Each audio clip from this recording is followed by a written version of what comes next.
We've got a breakdown of the cost for the recent National Stadium opening.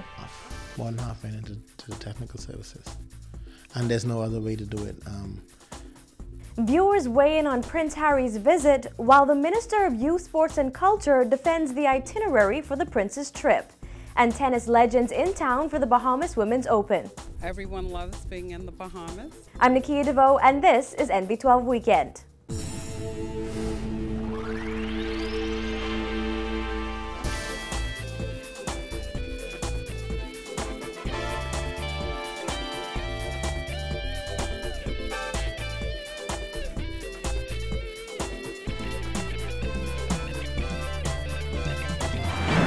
Thanks for joining us this Sunday evening. It's been about 3 weeks since the National Stadium opened, and many are still discussing the elaborate display put on during the 3-hour show.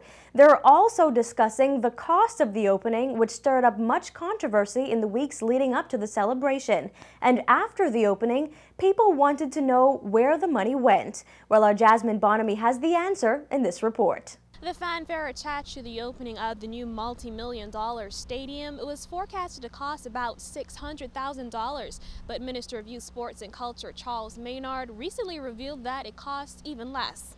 Maynard revealed today that officials managed to keep the opening within budget. In early February, the minister said the massive opening ceremony would cost between $500,000 and $600,000. At the time, he said the original price tag was $1 million, but it was eventually shaved down. Today, Maynard says just over $500,000 was spent in total. The cost of the opening of the stadium was just a little bit over $500,000. The big ticket items, of course, related to the technical services provided. According to Maynard, that some covered preparations for the event, including a massive cleanup. Maynard adds that much of the cost was cut thanks to more than 400 volunteers who worked the February 25th opening. He adds that more than half of the budget was spent on big-ticket items like sound, lighting, pyrotechnics, performers' uniforms, one-of-a-kind memorabilia, and that elaborate Bahamian flag card stunt. More than $100,000 was also spent to have a production company televise and stream the event on the internet. Big part of the budget really related to all the technical services. Like, when you say technical services, what does that include? Sound, light, pyrotechnics, staging, props. For example, the card stunt that had a cost attached to it. But it was something that's very effective and turned out very well.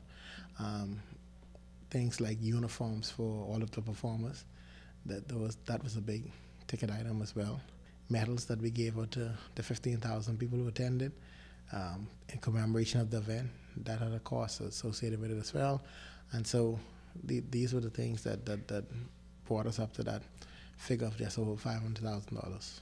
The $30 million stadium is a gift to the Bahamian people from the People's Republic of China. And Maynard says so far it's paying off, as several international bodies have already expressed interest in having events here. It's expected that Phase 1 of the National Stadium will be completed by June.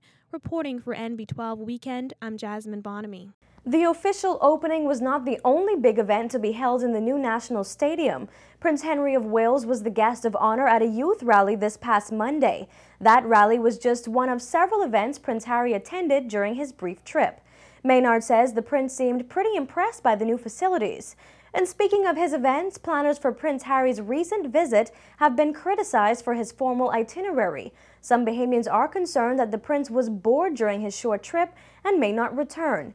Images coming out of other countries the prince visited revealed a more lighthearted atmosphere. Our Facebook viewers shared mixed reviews on the issue. Alex Brown says Bahamians welcomed Prince Harry and showed him what the Bahamas had to offer in a short space of time. Meantime, J.R. Wilson says he's happy with the prince's visit and with the events.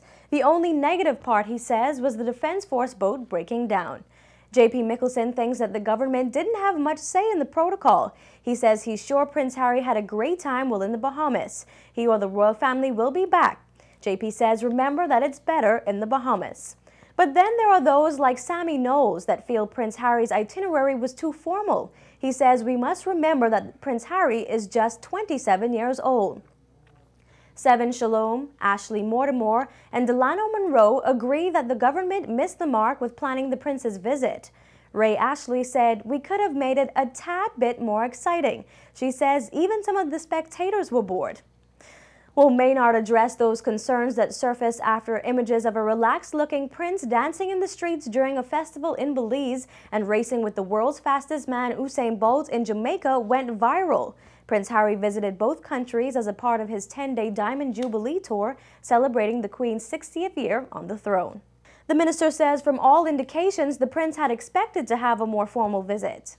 Maynard, who was the official cabinet minister attached to Prince Harry during his visit, says in the end His Royal Highness expressed interest in returning to the Bahamas and visiting other islands. Well, in other news, a Bahamian man living in South Florida was arrested yesterday and is now facing 250 counts of child pornography.